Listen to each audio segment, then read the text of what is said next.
नमस्कार, मेरा नाम है सुमित सिंह मेहता। हाजिर आपके सामने सॉलिड स्टेट से रिलेटेड एक और नया लेक्चर लेके।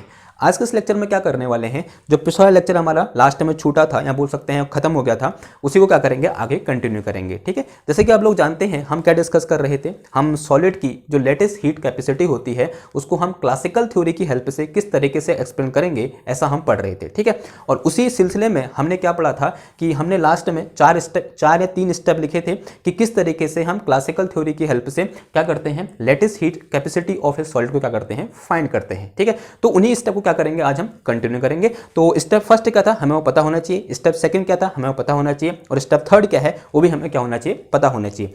अगर आपको वो तीन स्टेप पता है तो ये मेरी गारंटी है कि आप इसको कभी नहीं भूलोगे, क्योंकि मैं कभी नहीं भूला तो आप भी कभी नहीं भूलोगे। ठीक है, तो इस तरीके से पढ़ना आपको पड़ेगा। तो उसी को कह रहे हैं, कंटिन्यू करते हैं। तो लिखो स्टेप फर्स्ट। स्टेप फर्स्ट क्या था हमारे पास, हमने सबसे पहले क्या किया था, स्टेप फर्स्ट क्या था कि फाइंड एवरेज एनर्जी ऑफ, या फिर average thermal energy of, average thermal energy of one dimensional single simple harmonic oscillator, SHO, simple harmonic oscillator. और कैसे फाइंड की थी हमने, और हमने कुछ ऐसे बोला था, फॉर्मूला लिखा था हमने क्या कि del E is average E या फिर average thermal energy is equal to क्या था, इंटीग्रेशन ई की power minus beta E into, या फिर क्या था, पहले ई था ना, क्या था, ऐसे था, ई की पावर माइनस का beta E into d E and divided by यहाँ क्या था, इंटीग्रेशन ई की power minus beta E into d ई। ठीक है, इसे हम कभी कभी मैक्सवेल बोल्ट्जमान डिस्ट्रीब्यूशन भी बोल देते हैं कि मैक्सवेल बोल्ट्जमान डिस्ट्रीब्यूशन की हेल्प से किस तरीके से हम किसी क्वांटिटी का एवरेज निकालते हैं। तो वो हम इस तरीके से निकालते हैं, एवरेज ऑफ एनी क्वांटिटी ई। अभी यहाँ पर क्या है, वो थर्मल एनर्जी है। तो थर्मल एनर्जी का एवरेज कैसे निकाला कि इंटीग्रेशन ई की power minus beta E del E d E और डिवाइड में ई की पावर इंटीग्रेशन ई की power minus beta E into d E.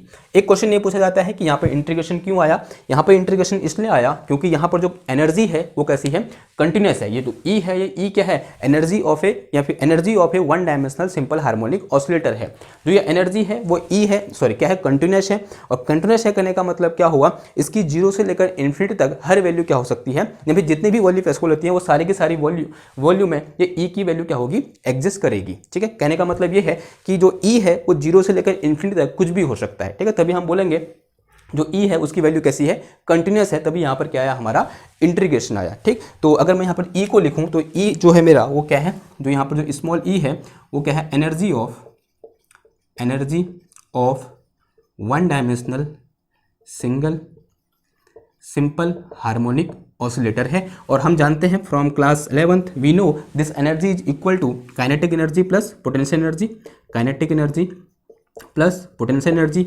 And when we put kinetic energy is equal to क्या होता है, P square divided by 2m होता है। और पोटेंशियल एनर्जी क्या होता है मेरे पास, हमें पता है, this is half of m omega not square into x square, ऐसा कुछ होता है। ये हमने पढ़ा हुआ है। ठीक है, ये हमने पिछले लेक्चर में डिस्कस कर रखा है। और हमने इससे पहले भी कभी ना कभी आप लोगों ने क्या होगा, पढ़ा होगा कि किसी सिंपल हार्मोनिक ऑसिलेटर की एनर्जी को या टोटल एनर्जी को हम इस तरीके से क्या करते हैं, रिप्रेजेंट करते हैं। अब ये एनर्जी है, लेकिन ये चीज़ क्या है, एवरेज एनर्जी, यानी इसका क्या निकालना है, हमको एवरेज निकालना है। क्लियर हुई बात। तो ये एवरेज निकालने के लिए इस ई की वैल्यू उठा कहाँ रख दो, यहाँ से उठाकर इधर रख देंगे हम। तो कितना आ जाएगा, देखो मेरे पास एवरेज ऑफ ई, इसको कभी कभी किसी बुक में ऐसे भी लिख देते हैं, एवरेज ऑफ ई। ठीक है, या फिर इसको ऐसे लिख दो, ये अगर छोटा ई लिखा है इसी का एवरेज निकाल रखा है तो इसको ऐसा बोल दो, ये वाला ई बना रखा है ना तो इसको ऐसे बोल दो। इसको कभी कभी हम ऐसे भी लिख देते हैं, दिस इज एवरेज ऑफ ई।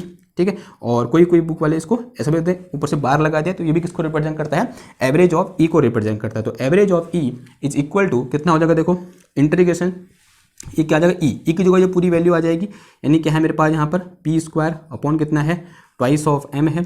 फिर ये कितना हो जाएगा प्लस का, this is half of m, this is omega not square into x square. फिर इंटू में कितना आ जाएगा, ये पूरा टर्म आ जाएगा, इंटू ई की पावर कितना है, माइनस का बीटा ई की जगह अगेन क्या है मेरे पास, p square divided by twice of m है।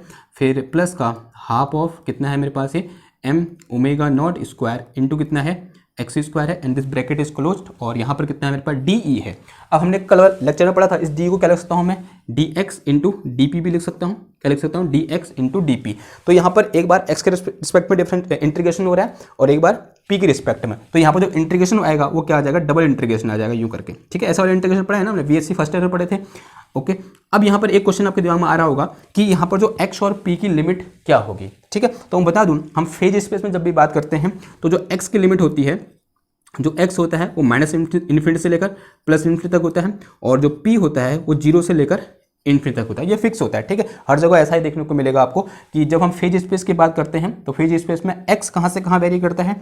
माइनस इन्फिनिटी से लेकर प्लस इन्फिनिटी तक, और जो p वेरी करता है वो कहाँ से कहाँ करता है? 0 से लेकर इन्फिनिटी तक। ठीक है, इतनी बात क्लियर है आपको ना। अब नीचे नीचे कितना आ जाएगा? नीचे वाला टर्म है तो क्या है मेरे पास? अगेन यहाँ भी क्या आएगा? ऐसे डबल इंटीग्रेशन आ जाएगा, और फिर कितना आ जाएगा? ये e की पावर माइनस का बीटा इंटू कितना आ जाएगा? पी स्क्वायर अपॉन कितना आ जाएगा? ट्वाइस ऑफ m प्लस का half of m omega not square into कितना आ जाएगा? X square, and this bracket is closed. और अगेन यहाँ पर कितना आ जाएगा? D x into d p आ गया। और यहाँ लिमिट कहाँ से कहाँ आ जाएगी? अगेन दिस x की लिमिट माइनस इन्फिनिटी से लेकर प्लस इन्फिनिटी के बीच, और p की लिमिट कहाँ से कहाँ हो जाएगी? 0 से लेकर इन्फिनिटी तक हो जाएगी। अब वो क्या करना है? इस इंटीग्रेशन को सॉल्व करना है। ठीक है, सॉल्व करना तो एक बड़ी भारी मशक्कत है। ठीक है, तो क्या करना पड़ेगा? सबसे पहले इसको तोड़ो, यहाँ पर ये बीच में प्लस है, एक बार इसके साथ लो, फिर बीच में प्लस, फिर इसको इस पूरे को इसके साथ लो, और ये दोनों के डिनोमिनेटर में क्या आएगा? ये आएगा। करें? ठीक है, तो एक लंबी चौड़ी कॉपी यहाँ पे नीचे बहुत ज़्यादा जगह होनी चाहिए आपकी। तो फिर क्या करते हैं? इसको सॉल्व करते हैं। देखो, तो यहाँ से मेरे पास एवरेज ऑफ ई कितना आ जाएगा? अगर मैं लिखूँ this is average of E is equal to, क्या लिखो? पहले इसके साथ लिखो इसको, यानी कितना आ जाएगा? ये मैं नीचे बैठ जाऊँ अगर आपकी इजाज़त हो तो। ठीक है, क्योंकि मेरे को थोड़ा परेशानी हो रही है झुकने में। ओके, तो ऐसे लिख देते हैं इसको।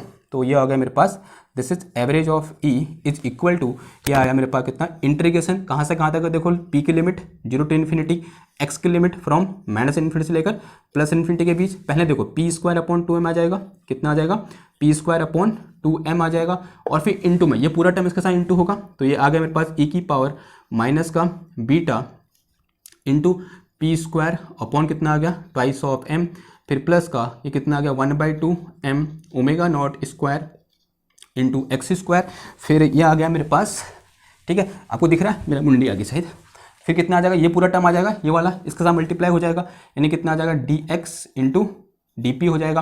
फिर बीच में प्लस साइन आएगा, फिर अगेन डबल इंटीग्रेशन यूँ करके दिस इज 0 टू इन्फिनिटी, और दिस इज माइनस इन्फिनिटी से लेकर प्लस इन्फिनिटी के बीच, और फिर ये वाला टर्म के साथ मल्टीप्लाई होगा इसके साथ। तो ये क्या है मेरे पास? This is half of m omega not square into x square, और फिर ये आ गया मेरे पास इंटू ये वाला टर्म इसके साथ मल्टीप्लाई, तो ये टर्म आ जाएगा पूरा। ये कितना है मेरे पास? दिस इज e की पावर माइनस का बीटा इंटू कितना आया? P square upon twice of m, फिर प्लस का this is half of m omega not square into कितना आया? एक्स स्क्वायर, और ये आ गया मेरे पास डी एक्स इंटू कितना आया? डी पी आ गया। अब डिनोमीटर में कितना आ जाएगा? अपॉन ये वाला टर्म आ जाएगा। कितना हो जाएगा? देखो, this is double integration again from minus infinity, sorry 0 से लेकर इन्फिनिटी, 0 टू इन्फिनिटी, और this is minus infinity to plus infinity, और ये वाला टर्म आ जाएगा। कितना आ जाएगा? देखो, ये e की पावर माइनस का beta into this is p square upon कितना हो गया? ट्वाइस ऑफ m प्लस का half of m omega not square into x square, और इंटू कितना आ गया यहाँ पर? D x into d P हो गया। ठीक है, इतनी बात क्लियर हुई? ओके, अब उठ जाऊँ मैं? ठीक है, देखो अब क्या करेंगे? अब एक काम करो, इसको भाई हम p और x के टर्म में तोड़ सकते हैं, अलग अलग कर सकते हैं। ठीक है, यानी p वाला इंटीग्रेशन अलग कर देते हैं, और जो x वाला इंटीग्रेशन है उसको क्या कर देते हैं? अलग कर देते हैं। ठीक है, तो उसके लिए मुझे कुछ मिटाना पड़ेगा। यहाँ मिटा के नहीं लिखूँ, इधर लिख दूँ, ऊपर लिख दूँ? तो देखो इधर लिखें, इधर लिखना स्टार्ट करते हैं। ठीक है, इधर देखो एवरेज एनर्जी ई बार मतलब एवरेज। ठीक है, and this average is equal to कितना हो जाएगा? ये हो जाएगा मेरे पास अगेन डबल इंटीग्रेशन है, और लिमिट कहाँ से कहाँ है? 0 टू इन्फिनिटी है, और दिस इज माइनस इन्फिनिटी से कहाँ है? प्लस इन्फिनिटी है। ठीक है, ये छोटा तो नहीं पड़ जाएगा? छोटा पड़ जाएगा मेरे ख्याल से, थोड़ा इधर से लिखना पड़ेगा। ठीक है, आप मैं मिटाना, मैं मिटाता हूँ। ठीक है, क्योंकि छोटा पड़ जाना है इसमें, मुझे पता है। देखो यहाँ से लिखना स्टार्ट करते हैं, इस कोने से। देखो क्या हो जाएगा, इसे लिखना है। तो average energy E is equal to, ये आ गया मेरे पास कितना? Double integration this is 0 to infinity, minus infinity से लेकर कहाँ?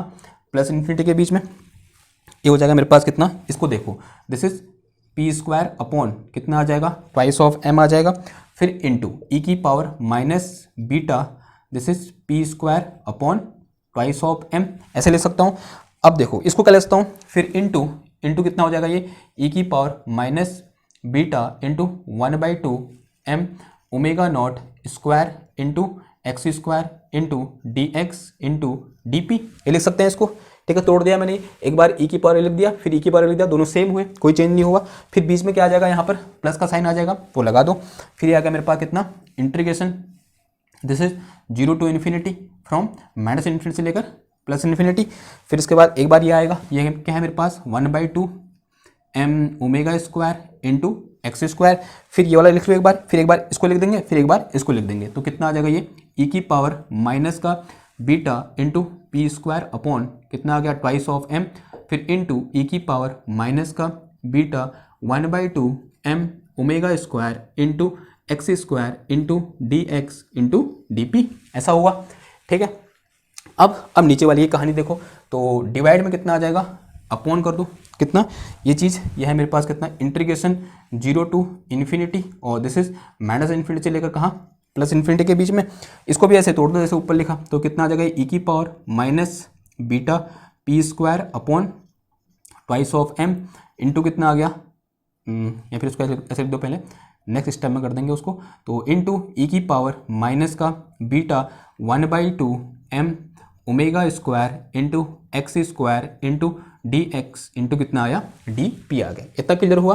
अब देखो, अब इसको हम अलग अलग कर सकते हैं। ठीक है, इतनी नॉलेज तो हमको पता है इंटीग्रेशन के बारे में। ठीक है, सिंपल इंटीग्रेशन है, कोई यहाँ पर साइंस वाइंस लग रही है, बस थोड़ा सा काम ज़्यादा करना है यहाँ पर, और सब सिंपल है। ठीक है, जो थ्योरेटिकल काम था, जो समझने वाला काम था, वो कल वाले लेक्चर में हम कर चुके हैं। आज से करना है बस चुपचाप ऐसे इंटीग्रेशन में इंटीग्रेशन करते जाना है। ठीक है, तो अभी तो इंटीग्रेशन करना स्टार्ट भी नहीं कर रखा है, अभी बस करने के लिए एकदम सही सटीक निशान लगाने की बात हो रही है। ओके, अब देखो अब ये वाला एक्स वाला टर्म है तो इसको अलग कर देंगे, और जो पी वाला टर्म है उसको अलग कर देंगे। तो यहाँ से मेरे पास E average is equal to कितना आ जाएगा, तो integration from 0 to infinity, again integration from minus infinity to, sorry पहले पी वाला टर्म एक साथ करें, तो पी कहाँ से कहाँ है, 0 टू इन्फिनिटी, तो ये आ जाएगा मेरे पास कितना, p square upon twice of m और इंटू ई की power minus beta p square upon कितना आया, ट्वाइस ऑफ एम, और ये कितना आ जाएगा, डी पी आ जाएगा, फिर इंटू अब एक्सा कर देंगे तो कितना आ जाएगा, minus infinity to plus infinity, एक्सा करने का मतलब ये वाला टर्म, तो ये क्या है मेरे पास, ई की पावर माइनस बीटा और कितना है इंटू में 1/2 एम ओमेगा नॉट का स्क्वायर इंटू एक्स स्क्वायर, और यहाँ कितना आ जाएगा, डी एक्स आ जाएगा। अब इसके डिवाइड में ये आएगा। ठीक है, इसको ऐसे तोड़ देंगे तो एक बार इसके नीचे आएगा, एक बार इसके नीचे आएगा, तो इसके नीचे वाला लिख लें यहाँ पर, तो ये कितना हो जाएगा, देखो मेरे पास ये हो जाएगा, sorry this is 0 to infinity, and ये वाला पहले लिख दें, पी वाला ई की power minus beta p square upon कितना आया, 2m आ गया, and this is d p, फिर मल्टीप्लाई में यहाँ से कितना आ गया, माइनस इन्फिनिटी से कहाँ, प्लस इन्फिनिटी, और फिर ये वाला टर्म आ जाएगा, ये है मेरे पास कितना, ई की power minus beta into half of m omega not square into x square, और इंटू कितना हो गया, डी एक्स हो गया। ठीक है, इतनी क्लियर हुई बात। अब बीच में क्या है, प्लस साइन है, प्लस साइन लगा दो। अब यहाँ जैसे यहाँ किया वैसे यहाँ भी कर दो, यानी एक्स वाले अलग कर दो और पी वाले अलग कर दो। सबसे पहले किसको पी को करें, तो पी का सिर्फ एक टर्म है यहाँ पर, तो देखो कितना आ जाएगा, ये इंटीग्रेशन कहाँ से कहाँ, 0 टू इन्फिनिटी, ये मेरे पास कितना है, ई की power beta p square upon कितना है, ये ट्वाइस ऑफ एम है, सिर्फ यही है पी के पी वाला, और डी पी आ जाएगा।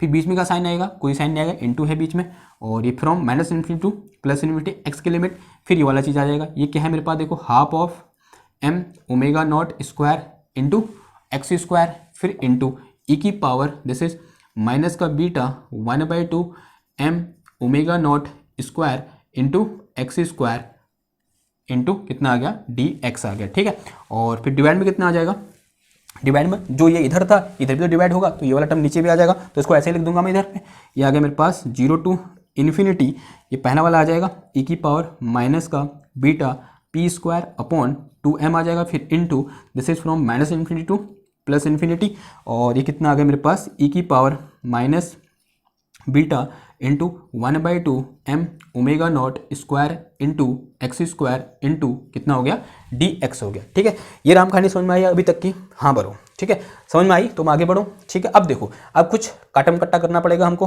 देखो ये इससे कट जाएगा, नहीं कट जाएगा? ठीक है, अब बचाएगा इस इंटीग्रेशन में तो सभी कट गए। ठीक है, इससे ये कट जाएगा, कुछ बचा? आप बताओ। ठीक है, इतना बड़ा इंटीग्रेशन जुप क्या होगा, रिड्यूस होगा छोटे में। ओके, अब इसको देखो। ठीक है, अब क्या हो जाएगा, देखो यहाँ पर ये बताओ मेरे को, ये बताओ ये क्या है मेरे पास। देखो यहाँ से कुछ टर्म कॉमन है, हाँ ले कॉमन, 1/2m कॉमन है। ठीक है, कांस्टेंट है 1/2m है, ये 1/2m नहीं है क्योंकि ये कहाँ है, e की पावर में है तो ये वहीं रहेगा। तो ये कितना आ गया, देखो 1/2m कॉमन है, सॉरी कॉमन है मैंने कांस्टेंट है, बाहर आ गया। और 0 to इन्फिनिटी ये आ गया मेरे पास कितना, p स्क्वायर इंटू ई की पावर माइनस बीटा और p स्क्वायर अपॉन कितना है ये 2m है, और इंटू कितना है ये dp है, और डिवाइड में कितना है, देखो ये चीज़ है पूरा, ये है मेरे पास कितना 0 to इन्फिनिटी, ये सिंपल ये है e की power minus beta p square upon 2m है। ठीक है, और फिर ये क्या है, प्लस साइन है इधर पे, और यहाँ dp भी आएगा, ये dp आएगा इधर पे। ठीक है, फिर यहाँ क्या है, ये प्लस साइन है इधर पे। अब ये वाला टर्म आ जाएगा, और यहाँ ये देखो ये कांस्टेंट है, ये बाहर आ जाएगा क्या, m omega not square divided by 2, constant है ना, सॉरी यार ये स्क्वायर होगा इधर पे, इसको लिखना भूल गया मैं, ओमेगा नॉट स्क्वायर यहाँ लिखा है, यहाँ भी लिखा है, और सब जगह लिखा है। ठीक है, वहाँ पे लिखना भूल गया, सॉरी। तो omega naught square divided by 2, और ये आ गया मेरे पास कितना इंटीग्रेशन। अब लिमिट कहाँ से कहाँ तक, माइनस इन्फिनिटी से लेकर प्लस इन्फिनिटी के बीच। अब अंदर कितना है, देखो this is x square and into कितना आ गया, ई की power minus beta 1/2m, this is omega not square into x square into कितना आ गया dx आ गया। और डिवाइड में कितना आ गया, देखो डिवाइड में ये पूरा टर्म आ जाएगा, ये कितना देखो, this is integration from minus infinity to plus infinity, और ये पूरा टर्म आ जाएगा, ये कितना मेरे पास ई की पावर माइनस का beta 1/2m, this is omega not square into x square into कितना आया dx आया। अब देखो अगर आपकी इजाज़त हो मैं एक स्टेप शॉर्ट मान लूँ। ठीक है, सिर्फ आपकी इजाज़त होने पर। देखो शॉर्ट क्या मार रहा हूँ, एक बहुत सिंपल सा कॉन्सेप्ट हमने क्लास 12th में पढ़ा था कि if this function is even function, अगर ये फंक्शन कैसा हो, इवन फंक्शन हो, देन ये क्या हो जाता है 2 × 0 to इन्फिनिटी हो जाता है। ऐसा हमने पढ़ा था कि अगर मेरे पास ये हो कि from minus infinity to plus infinity fx dx is equal to होता है कितना, twice of 0 to infinity fx dx। कब, when this fx is even, even function हो, जब ये fx कैसा फंक्शन हो, इवन फंक्शन हो। अब इवन फंक्शन होने का क्या मतलब होता है, f minus x is equal to f x, इस टाइप के फंक्शन को क्या बोलते हैं हम, इवन फंक्शन बोलते हैं। यानी कि x के साइन को चेंज करने पर fx में या फंक्शन में कोई चेंज नहीं आता है, उस टाइप के फंक्शन को क्या बोलते हैं, इवन फंक्शन बोल देते हैं। तो जब भी ये इवन फंक्शन होता है fx, तब माइनस इन्फिनिटी प्लस इन्फिनिटी किस में हो जाती है, 0 to इन्फिनिटी, लेकिन 2 से क्या हो जाता है, मल्टीप्लाई हो जाता है। ठीक है, ये फॉर्मूला था, एक आइडेंटिटी थी ना हमारे क्लास 12th में, आपको याद होनी चाहिए। ठीक है, और अब देखो तो यहाँ पर ऐसा ही खेल है, अगर मैं यहाँ पर देखूँ ये भी इवन फंक्शन है, ये भी इवन है, क्योंकि स्क्वायर है तो स्क्वायर माइनस को तो कोई फर्क नहीं पड़ेगा। Again this is also even. तो इस पूरे इंटीग्रेशन को मैं एक स्टेप शॉर्ट मार रहा हूँ, तो यहाँ पे क्या लिख सकता हूँ मैं, दिस इज 0 to इन्फिनिटी और मल्टीप्लाई बाय 2, और इसे भी क्या लिख सकता हूँ मैं, 0 to इन्फिनिटी मल्टीप्लाई बाय 2। देखो ये 2 है, ये 2 है, तो इस 2 से ये 2 कैंसिल। ठीक है, तो ये स्टेप शॉर्ट हो गया। देखो एक स्टेप शॉर्ट हो गया, यहाँ पर क्लियर होगी बात। इसको 0 to इन्फिनिटी किया, इसको भी 0 to इन्फिनिटी किया, यहाँ 2 आएगा, यहाँ भी 2 मल्टीप्लाई होगा, और इस 2 से ये 2 कैंसिल हो जाएगा, तो बचेगा मेरे पास यहाँ पर कुछ नहीं बचेगा। तो इस इन दो इंटीग्रेशन को मैंने इस तरीके से क्या कर दिया, रिड्यूस कर दिया। तो यहाँ पर तो आपको कोई दिक्कत नहीं है, वेरी गुड। अब देखो, अब इन दोनों को सॉल्व करने के लिए अगर आप एक बार ध्यान से इन दोनों को देखते हो तो ऐसा लग रहा है कम से कम 4-5 पेज तो भरेंगे ऐसा लग रहा है। तो ये एक अच्छा वे है कि हम कुछ टर्म याद कर लें।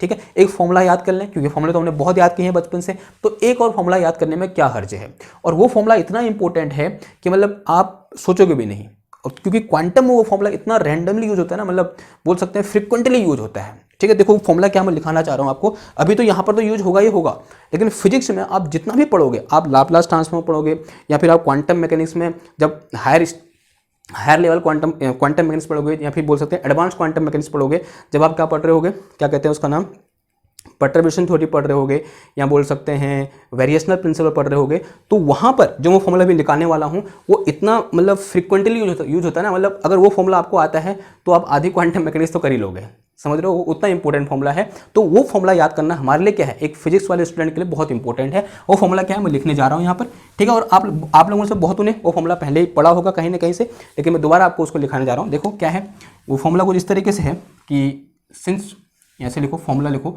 इंटीग्रेशन, यहाँ पर आ जाएगा, हाँ, इंटीग्रेशन 0 to इन्फिनिटी एक्स की पावर m इंटू ई की पावर माइनस का अल्फा एक्स की power n into d x is equal to 1 divided by 2 का फैक्टोरियल, ठीक है, ध्यान सुनना, 1 डिवाइडेड बाई 2 का फैक्टोरियल इंटू यहाँ क्या होता है गामा ऑफ m प्लस का 1 डिवाइडेड बाई n, और डिवाइड में कितना होता है, यहाँ होता है हमारे पास कितना अल्फा, ये अल्फा है यहाँ पर, और अल्फा की पावर m प्लस का 1 डिवाइडेड बाई n, ठीक है। This formula is very very important formula for quantum mechanics as well as for this type of questions, ठीक है। और जब लाप्लास ट्रांसफॉर्म पढ़ोगे, फूरियर ट्रांसफॉर्म पढ़ोगे, वहाँ पर भी ये फॉर्मूला क्या होता है, फ्रीक्वेंटली यूज होता है, यानी बहुत इंपॉर्टेंट फॉर्मूला है, ठीक। तो इसको आप याद कर लो, या फिर बोल सकते हैं कहीं पर एक कॉपी में लिख के अपने सामने डेस्क के सामने चिपका दो, ठीक है, क्योंकि यूज होने वाला है, बहुत खतरनाक तरीके से यूज होने वाला है, ठीक। अभी तो यूज हो ही रहा है, लेकिन फ्यूचर में भी यूज होगा, ओके। ये फॉर्मूला है हमारे पास। अब ये फॉर्मूले में देखो सेम ऐसा ही है, यहाँ पर एक्स की पावर 0, पी की पावर 0 है, यहाँ पर एक्स की जगह कितना है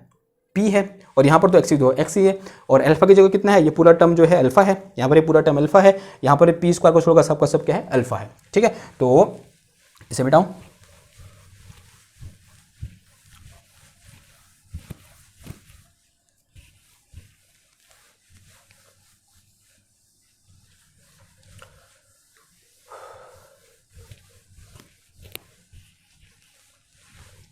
ओके, ये मिट गया, ये इंटीग्रेशन है, ठीक है, 0 to इन्फिनिटी। ध्यान रखना लिमिट 0 से इन्फिनिटी में लागू है ये, जब माइनस इन्फिनिटी से प्लस इन्फिनिटी होगा तब लागू नहीं है, ठीक है, ओके। तब हमको चेंज करना पड़ेगा, जैसे हमने यहाँ पर किया, तभी मैंने चेंज किया है, क्लियर बात।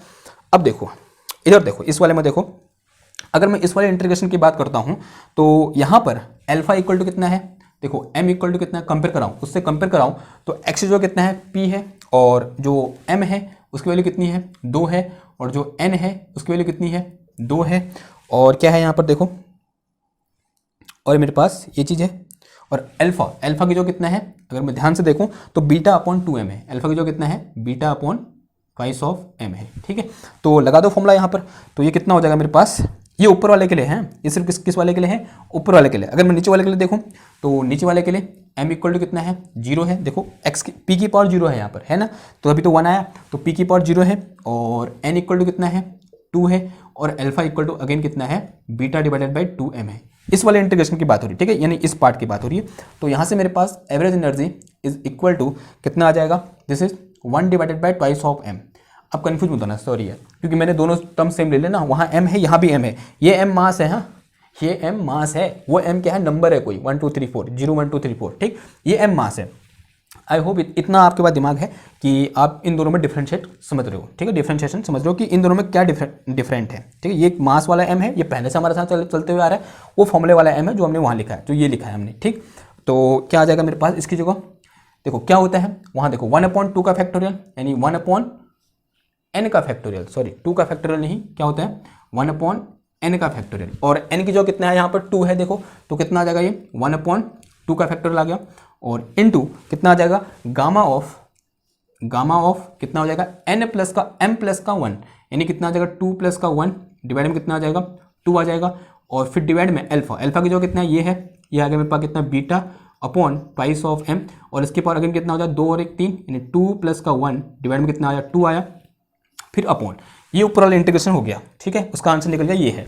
अब नीचे वाला इंटीग्रेशन देखो, ये है मेरे पास, तो यहाँ पर कितना आ जाएगा अगेन, अब 1 क्या होता है 1/n का फैक्टोरियल, n यानी 2 है, तो ये कितना आ जाएगा ये 1/2 का फैक्टोरियल आ जाएगा, फिर इंटू कितना आ जाएगा गामा ऑफ, ये 0 है तो 0 प्लस का 1 डिवाइड में कितना आ जाएगा 2 आ जाएगा, और फिर upon this is beta upon twice of m की पावर कितना हो जाएगा 0 अपॉन कितना हो जाएगा 0 प्लस का 1 डिवाइड में कितना आ गया 2 आ गया, ठीक है।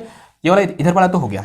अब इसकी बारी है, देखो यहाँ पर तो ये है, ये वाला टर्म पहले से है बाहर constant m omega square upon कितना आया 2 आ गया, फिर इंटीग्रेशन अगेन यहाँ पर m की जो कितना है इस वाले केस के लिए जो m है वो कितना है 2 है, वो n है वो कितना है 2 है, और अल्फा की जो कितना है ध्यान से देखो, अल्फा इक्वल टू क्या है मेरे पास beta m omega not square upon 2 है, देखो क्या है अल्फा की जो कितना है beta m omega not square upon 2 है। ठीक है, ये किसकी वैल्यू है मेरे पास, अल्फा की वैल्यू है। किस केस के लिए, ऊपर वाले के लिए। नीचे वाले के लिए m इक्वल टू कितना है, 0 है, और n इक्वल टू कितना है, 2 है, और अल्फा इक्वल टू क्या है, सेम ऊपर वाला है। ठीक है, ओके, यहाँ पर m 0 है नीचे वाले में, लगाओ यहाँ पर, तो ये हो जाएगा मेरे पास कितना, 1/2 का फैक्टोरियल, 1/2 का फैक्टोरियल इनटू ये आ गया मेरे पास कितना, गामा ऑफ 2 प्लस का 1 डिवाइडेड बाई 2 आ गया, और डिवाइड में कितना आ गया, अल्फा की जो कितना है देखो, beta into m into omega square upon 2 की पावर, देखो ये होता है मेरे पास 2 प्लस का 1 डिवाइडेड बाई 2 होता है, फिर अपॉन में कितना आ जाएगा, अपॉन में आ जाएगा मेरे पास क्या, this is again 1 divided by 2 का फैक्टोरियल नीचे वाले के लिए, नीचे वाले में फॉर्मूला लगाओ, तो यहाँ पर क्या हो जाएगा, 1/2 का फैक्टोरियल इनटू यह हो गया मेरे पास कितना, गामा ऑफ 0 प्लस का 1 डिवाइड में कितना आया, 2 आया, फिर अपॉन कितना आ गया ये, this is beta M omega not square upon twice, and this is multiply by, this is 0 plus का 1 डिवाइड में कितना आया, 2 आ गया। ठीक है, फॉर्मूला लगा दो इधर, ये आ गया ना। अब क्या करना है, इतना कुछ हो गया तो बस अब कुछ बचा ही नहीं है, फटाफट सॉल्व कर दो इसको, क्या करना है हमको, ठीक है, फटाफट क्या करना है, इसको सॉल्व करना है। ठीक, इसे बता दूं, ये हो गया ना, ऐसा कोई काम नहीं है, सारे टर्म मैंने सही लिखे हैं, एक बार चेक कर लो, रीचेक कर लो। ठीक है, और यहाँ पर देखो ये टर्म से इस टर्म से ये टर्म उड़ जाएगा, इससे ये उड़ गया। ठीक है, अगर इतना हो गया तो इसे मिटा रहा हूँ मैं।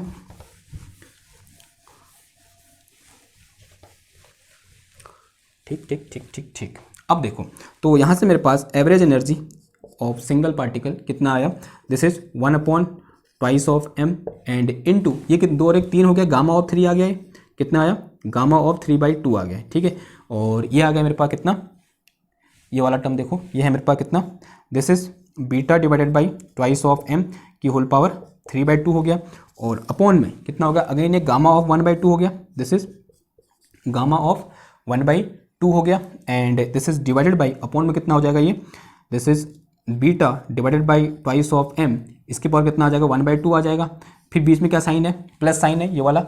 अब इधर देखो, इधर मेरे पास क्या है, this is M omega not square divide में कितना आया, 2 आया, फिर देखो इनटू कितना हो जाएगा ये, गामा ऑफ 3/2 हो जाएगा, गामा ऑफ 3/2, एंड अपॉन में कितना आ जाएगा, अपॉन में आ जाएगा मेरे पास कितना, beta M omega not square upon कितना आया, 2 आ गया, इसकी पावर कितना हो गया, 3/2 हो गया, और डिवाइडेड बाई ये आया मेरे पास, ये इसका कितना हो जाएगा, गामा ऑफ 1/2 हो जाएगा, ये क्या हो जाएगा, गामा ऑफ 1/2, और डिवाइड में कितना हो जाएगा, again this is beta M omega not square upon कितना हो गया, 2 हो गया, एंड दिस इज इनटू 1/2 आ गया। ठीक है, ऐसा कुछ आया, ये तो मन दिखने लग गया।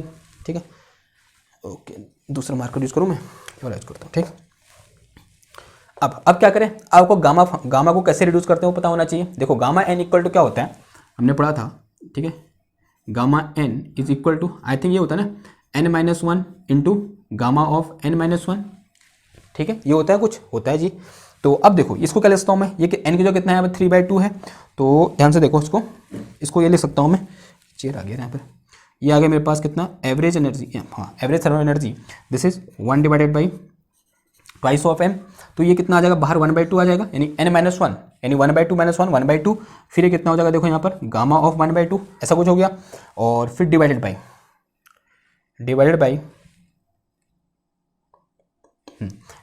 कितना आ गया, देखो this is beta divided by twice of M की होल पावर कितना हो जाएगा, ये 3/2, और अपॉन, ठीक है, गामा ऑफ 1/2 डिवाइडेड बाई कितना आ गया, beta of twice of M की होल पावर कितना आया, 1/2 आया।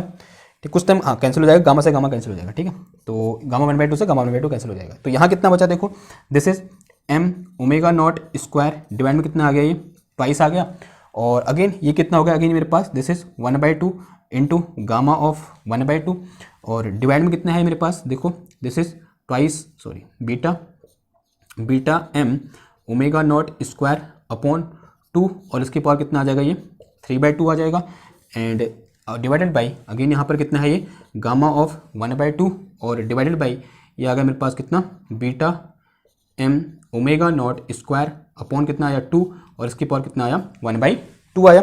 ये क्लियर हुआ। देखो इससे ये उड़ गया, और इससे ये उड़ गया, और कुछ बचा यहाँ पर, इधर देखो। अब इसको सॉल्व कर दो, अब कुछ नहीं बचा इसमें, अगर इतना कर लिया तो आगे का तो हम कर ही लेंगे, ठीक है, इतना विश्वास हमें आ गया है। अब देखो एवरेज एनर्जी इधर करो, E equal to E bar equal to, देखो 1/2 1/2 1/4 हो गया, दिस इज 1/4 ऑफ एम आ गया।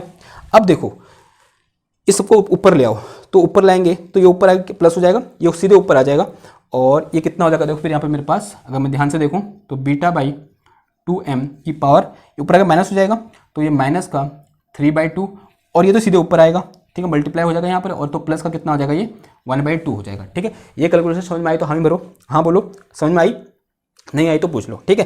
कैसे पूछोगे, कल पूछना, मतलब कमेंट कर देना, ठीक है, अगर नहीं आई तो। वैसे आ गई होगी, उसमें कोई ऐसा तोप नहीं मारा, सीधे ऊपर ले आया, ठीक है। और ये कितना आया, this is m, this is ω0² upon, ये 2 दूना 4 हो गया फिर से यहाँ पर, और अब यहाँ पर कांस्टेंट क्या है, ये पूरा टर्म है, यानी कितना है मेरे पास βm ω0² अपॉन कितना है, ये 2 है, इसके पावर कितना आ गया, अगेन माइनस का 3/2 और प्लस का कितना हो गया 1/2 हो गया, ठीक है। ओके ओके, तो average energy E equal to 1/4 of m, देखो ये कितना हो जाएगा मेरे पास, ये -2 हो जाएगा और -1 हो जाएगा, इसका मतलब अगर -1 है तो ये बार बढ़ा दूँ मैं एक स्टेप, चलो बढ़ा ही देते हैं, तो कितना आ गई β/2m की होल पावर -1 हुआ ना, -1, इनको सॉल्व करो, -1 आया, तो प्लस का कितना हो जाएगा, ये m ω0² अपॉन 4, और इसकी power again this is βm ω0² upon 2 की पावर कितना हो गया, -1 हो गया, -1 है तो इसको पलट देंगे हम यूँ करके, तो -1 का मतलब क्या, नीचे का ऊपर, ऊपर का नीचे चला जाएगा, तो e average is equal to 1/4m into कितना आ गया, ये 2m डिवाइडेड बाई कितना आया, बीटा आ गया, divided by beta, and plus का दिस इज m ω0² अपॉन कितना आया, 4 आया, फिर इंटू कितना हो जाएगा, फिर पलट दो इसको, दिस इज 2 डिवाइडेड बाई ये बीटा है, ठीक है, तो दिस इज βm ω0², ठीक है, ऐसा कुछ हो गया। देखो इससे ये ω0 से ये ω0, m से m कैंसिल, इस m से ये m कैंसिल, इससे ये 2 बार कैंसिल, और इससे ये 2 बार कैंसिल, तो यहाँ पर मेरे पास ये कितना आ गया, this is equal to 1/2 beta plus 1/2 beta आ गया। ना बीटा इक्वल टू क्या था हमारे पास, बीटा इक्वल टू क्या था, हमने पढ़ा था, since we know this beta is equal to half 1/kT and here k is Boltzmann constant, ये भी हमने पढ़ा है, दिस इज बोल्ट्जमान कांस्टेंट, और इसकी वैल्यू कितनी होती है हम सब जानते हैं, दिस के इज इक्वल टू 1.38 इंटू 10⁻23, और यूनिट क्या हो जाएगा बताओ, जूल पर केल्विन, ठीक है, ऐसा हो जाएगी। ओके, तो ये क्या हो गया मेरे पास, बीटा हो गया, उठा के इधर रख दो, तो अगर ये बीटा है तो 1/बीटा क्या हो जाएगा, केटी हो जाएगा, तो e average is equal to half of KT plus कितना आया, हाफ ऑफ केटी आया, और हाफ केटी क्या होगा, केटी हो गया, तो average energy of a single oscillator कितना आ गया, केटी आ गया। कुछ लोग तो भूल गए होंगे कि हम एक्चुअल में कर क्या रहे थे, ठीक है, तो भूलने वाली बात है नहीं यहाँ पर कुछ, तो ई बार इक्वल टू कितना आ गया, केटी आ गया, यानी अभी तक सिर्फ क्या निकले हमारे, स्टेप फर्स्ट हो रखा है, ठीक है, तो अभी तक सिर्फ स्टेप फर्स्ट हो रखा है, और स्टेप फर्स्ट में हमने क्या कर रखा है कि सिर्फ और सिर्फ एक हार्मोनिक ऑसिलेटर क्या निकाल रखी है, एनर्जी निकाल रखी है। अब हमारा काम क्या है कि हमारे पास कितने हैं, n हार्मोनिक ऑसिलेटर हैं, और सारे के सारे कहाँ हैं, 3 डायमेंशन में हैं, तो n 3 डायमेंशनल हार्मोनिक ऑसिलेटर की एनर्जी कितनी हो जाएगी, इसको क्या कर देंगे, 3n से मल्टीप्लाई कर देंगे, ठीक है, ऐसा हमने पढ़ा था। ऐसा हम क्यों कर सकते हैं, क्योंकि due to principle of equipartition of energy, ऐसा हमने बोला था पिछले लेक्चर में, ठीक। तो इस तरीके से स्टेप 2,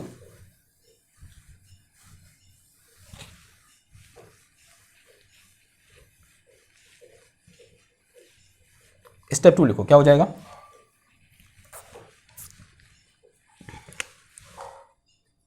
स्टेप 2 में क्या करोगे, total energy E equal to कितना हो जाएगा बताओ, 3n into this thing average energy of single particle, average thermal energy, ठीक है, ये हो जाएगा। इसको बार से लिखा तो बार लिख दो इधर पे, ठीक है, क्या लिख दो, ऐसे बार लिख दो, ठीक। तो ये है मेरे पास, तो ये हो जाएगा मेरे पास E is equal to 3n KT हो जाएगा। और हमें पता है कि जो एवरेज एनर्जी होती है एक्चुअल में, कि एवरेज एनर्जी किसकी है, टोटल एनर्जी है, टोटल एनर्जी का मतलब टोटल वाइब्रेशन एनर्जी है। और हमने पढ़ा था कि यहाँ पर हम क्या कंसिडर करते हैं, जो इंटरनल एनर्जी है वो किसके फॉर्म में है, वाइब्रेशन एनर्जी के फॉर्म में है। एक्चुअल में किसके बराबर है, इंटरनल एनर्जी यू के बराबर है। तो यू इक्वल टू कितना आ गया मेरे पास यहाँ पर 3n kT आ गया, कितना आ गया, U equal to 3n kT आ गया। अब मुझे क्या निकालना है, स्टेप थर्ड में क्या डेफिनेशन लगा दें किसकी, स्पेसिफिक हीट की। तो क्या होता है मेरे पास, सिंस स्टेप थर्ड में सी वी इक्वल टू क्या हो जाएगा, del U by del T at constant कहाँ पर, वॉल्यूम, ठीक है, ऐसा हो जाएगा। तो C V is equal to कितना हो जाएगा, देखो del by del T of this thing, U की जो कितना है ये पूरा टर्म है, यानी कितना आ जाएगा 3n kT आ जाएगा। और वो भी कहाँ पर, एट कॉन्स्टेंट वॉल्यूम। इसको इंटीग्रेट करोगे तो सॉरी डिफरेंशिएट करोगे तो कितना आ जाएगा, टी के रिस्पेक्ट में करना है, तो टी का तो 1 हो जाएगा, बचेगा मेरे पास 3n k बचेगा, तो कितना आ जाएगा 3n k आ जाएगा। तो this is our specific heat of solid according to classical mechanics. तो ये क्या निकल गया मेरे पास, according to classical theory of lattice capacity the specific heat या फिर lattice capacity of a solid is this, कितनी होती है 3n kT होती है। एक्चुअल में जो मैंने यहाँ पर लिखा है ये क्या लिखा बता सकते हो आप, ये लिखा है मैंने कहा हीट कैपेसिटी, क्योंकि मैं किसकी बात कर रहा हूँ, टोटल एटम की बात कर रहा हूँ, यानी टोटल सब्सटेंस की बात कर रहा हूँ। तो जब मैं टोटल सब्सटेंस की बात करता हूँ या फिर कंप्लीट अमाउंट ऑफ सब्सटेंस की बात करता हूँ, तब हम उसको क्या बोलते हैं, हीट कैपेसिटी बोलते हैं। तो ये चीज़ मैंने क्या लिखी है यहाँ पर, दिस इज हीट कैपेसिटी, ये क्या है मेरे पास, हीट कैपेसिटी है, ठीक है। अगर मैं क्या निकालना चाहूँ, मोलर हीट कैपेसिटी निकालना चाहूँ, तो यहाँ पर जो टोटल नंबर ऑफ एटम है उसको किससे रिप्लेस कर दूंगा, कि एक मोल में कितने एटम होते हैं उससे रिप्लेस कर दूंगा। और हम जानते हैं एक मोल में कितने एटम होते हैं, एवोगैड्रो नंबर के बराबर। तो यहाँ पर मेरे पास मोलर हीट कैपेसिटी क्या आ जाएगा, अगर मैं किसकी बात करूँ, मोलर हीट कैपेसिटी की बात करूँ, तो मोलर हीट कैपेसिटी सी भी इक्वल टू कितना आ जाएगा, ये आ जाएगा मेरे पास 3n की जो कितना आ जाएगा Na आ जाएगा, और ये कितना आ जाएगा K आ जाएगा, ठीक है। Where Na is Avogadro number, जो Na है उसकी वैल्यू कितनी होती है 6.02 into 10⁻23, this is Avogadro number, यहाँ पे लिख देना दिस इज एवोगैड्रो नंबर। और हम जानते हैं Na इंटू K किसके बराबर होता है, तो सी भी इक्वल टू कितना होता है, R हो जाता है, ठीक है। Na इंटू K किसका होता है, R का होता है, R क्या है, gas constant, universal gas constant. और इसकी यूनिट क्या हो जाएगी, यूनिट क्या लिखोगे हम, calorie, mole inverse, kelvin inverse, ठीक है। ऐसा ही होगा, जब यूनिट ये होगी तभी यहाँ पर ये लिख सकते हैं हम, अगर यूनिट ये नहीं होगी, यहाँ पर ग्राम होगा, तब हम यहाँ पर आर नहीं लिख सकते। ये बहुत इंपॉर्टेंट चीज़ है, आपको फंसाएगा। अगर आप कंपटीटिव एग्जाम दे रहे हैं तो आपको यहाँ फंसा सकता है, यहाँ पर 3R लिख देगा, यहाँ यूनिट चेंज कर देगा, तो आप फंस सकते हो। यूनिट यहाँ पर क्या होना चाहिए, calorie, mole inverse, kelvin inverse होनी चाहिए, ठीक। क्यों बोल रहा हूँ मैं, यहाँ पर Na आएगा तभी तो ये आएगा, और Na कब आएगा, जब हम किसकी बात करेंगे, एक मोल की बात करेंगे, यानी मोलर हीट कैपेसिटी की बात करेंगे। इसको तो हम ऐसा लिख ही नहीं सकते ना, यहाँ पर हम किसकी बात कर रहे हैं, टोटल अमाउंट ऑफ सब्सटेंस की बात कर रहे हैं, ठीक है। क्योंकि ये क्या है, हीट कैपेसिटी है, क्योंकि n क्या है, total number of atom in substance है, लेकिन ये क्या है, total number of atom in 1 mole substance, ठीक है। क्लियर हुई बात। अब बात आती है कंक्लूजन। देखो कंक्लूजन क्या निकला, अब इसके लिए ग्राफ ड्रॉ करो। देखो ग्राफ इसे मिटा दूं, ये हो गया ना, ये फॉर्मूला लिख लेना भाई तुम,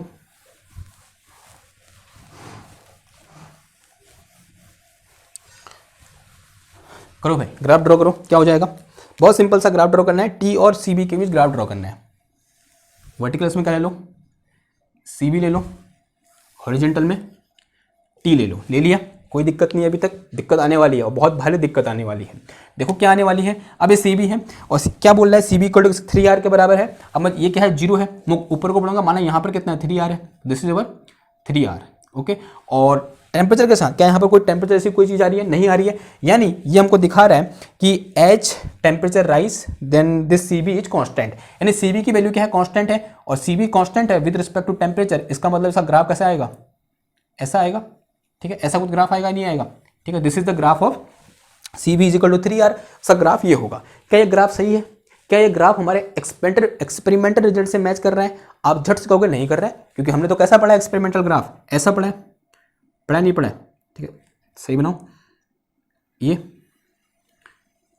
कुछ इस टाइप का ग्राफ पढ़ा है मैंने, पढ़ा नहीं पढ़ा है, ठीक है। ये क्या है, हमारा एक्सपेरिमेंटल ग्राफ है, ये क्या है हमारा एक्सपेरिमेंटल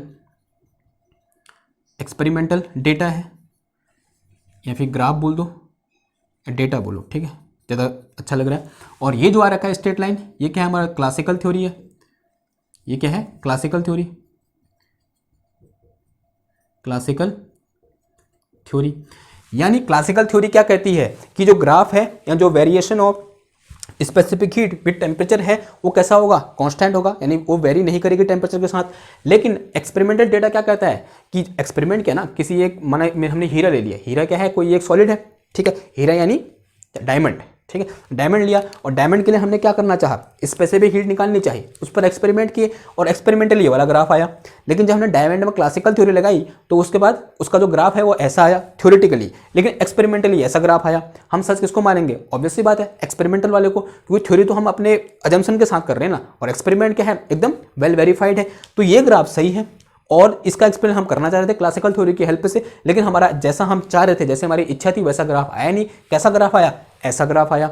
लेकिन कुछ हद तक ये ग्राफ इस ग्राफ के साथ मैच कर रहा है। हाँ जी कर रहा है। कहाँ कर रहा है, एट हाई टेम्परेचर, यानी टेम्परेचर की वैल्यू जब बहुत हाई हो जा रही है तब उस टाइम पर ये क्लासिकल थ्योरी वाला ग्राफ और एक्सपेरिमेंटल ग्राफ क्या कर जा रहे हैं, मैच कर जा रहे हैं। तो हम यहाँ से क्या स्टेटमेंट पास करेंगे या फिर क्या कंक्लूजन निकालेंगे, हम ये बोलेंगे कि जो हमारी classical theory of lattice heat capacity है वो क्या करती है, एक अच्छा रिजल्ट देती है। कब, when we are talking about specific heat at high temperature, but it give very bad result when we talk about specific heat at low temperature. जब हम लो टेम्परेचर की बात करते हैं तब जो क्लासिकल थ्योरी हो जाती है वो क्या हो जाती है, फेल हो जाती है। लेकिन at high temperature it give a good result, मतलब एक अच्छा क्या देती है, एक्सप्लेनेशन देती है at high temperature but it fail at lower temperature. और due to this failure of classical theory Einstein said I am there, ठीक है, उसने कहा मैं हूँ इधर, अभी हम जिंदा हैं। वो वेलकम का डायलॉग है ना, तो आइंस्टीन ने बोला अभी हम जिंदा हैं, हम करेंगे इसको explain.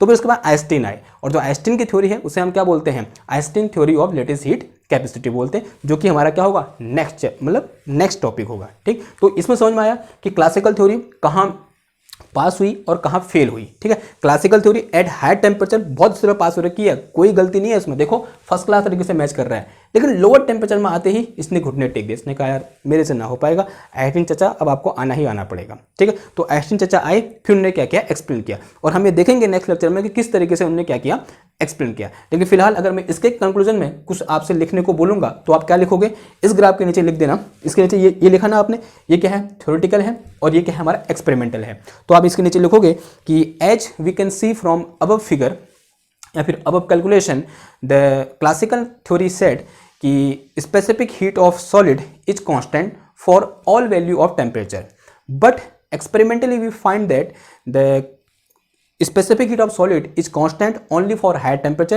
but in lower temperature it vary with temperature. So we can say that कि classical theory gives good result only for high temperature and it do not and it fail for the classical theory of specific heat at lower temperature। यानी lower temperature में क्या होगी, ये fail होगी, लेकिन high temperature में क्या दिया, इसने एक बहुत अच्छा रिजल्ट दिया। ठीक है, क्लियर हुई बात। तो ये कहानी होगी किसकी, स्पेसिफिक हीट की according to classical theory. Next lecture में क्या होगा हमारा, हम किसकी बात करेंगे, आइंस्टीन थ्योरी की बात करेंगे। उससे पहले एक सजेशन है आपके लिए और एक हिंट भी है कि आपको क्या पढ़ना है, क्वांटम मैकेनिक्स में सिंपल हार्मोनिक ऑसिलेटर क्या करना है, पढ़ के आना है कि सिंपल हार्मोनिक ऑसिलेटर क्या होता है, उसकी एनर्जी आइगन वैल्यू क्या होती है, उसका वेव फंक्शन क्या होता है, उसका हैमिल्टोनियन क्या होता है, ये आपको क्या होना चाहिए, पता होना चाहिए। ठीक है, मैंने ये नहीं पढ़ा रखा है, उसकी एक वजह है, जो क्यों नहीं पढ़ा रखा है उसको कल मैं ये वजह ही बताऊंगा, और उसके बाद थोड़ा बहुत हम सिंपल हार्मोनिक ऑसिलेटर के बारे में, quantum mechanical simple harmonic oscillator के बारे में बात करेंगे। और उसी के बेसिस पर जो आइंस्टीन है उन्होंने क्या किया, मतलब इसको मॉडिफाई किया, जो थ्योरी है क्लासिकल थ्योरी को, उसको क्या किया, मॉडिफाई किया by considering the simple harmonic oscillator. This is classical simple harmonic oscillator, but he consider कि this is not classical simple harmonic oscillator, it is quantum mechanical simple harmonic oscillator. ठीक है, उस तरीके से कुछ एक्सप्लेन करेंगे हम, बाकी बातें कल ही करेंगे। ठीक है, तो इसे नोट कर लो, बहुत इंपॉर्टेंट टॉपिक है। आई होप आपको समझ में आया होगा, स्टेप बाय स्टेप समझ में आया होगा। जो डेरिवेशन है वो बहुत लंबा है, लेकिन वो मांगता है उतना, ठीक है, उतना लंबा होना, क्योंकि उसकी मतलब वर्थ जो है उतनी है, उसकी कीमत ही उतनी है, तो उतनी उसकी कीमत हमको चुकानी पड़ेगी, तभी हमको वो चीज़ें आएंगी। ठीक है, बिना चुकाए आप सोचोगे कि मुझे आ जाएगा, तो फिर शायद आप और मैं, हम दोनों गलत सोचते हैं इस बारे में कि कोई चीज़ अगर इतना मांगती है, उस लेवल तक मांगती है, तो हमको उस लेवल तक करना पड़ेगा। ठीक, तो मिलते हैं आपसे नेक्स्ट लेक्चर में एक नए टॉपिक के साथ, तब तक थैंक यू, धन्यवाद।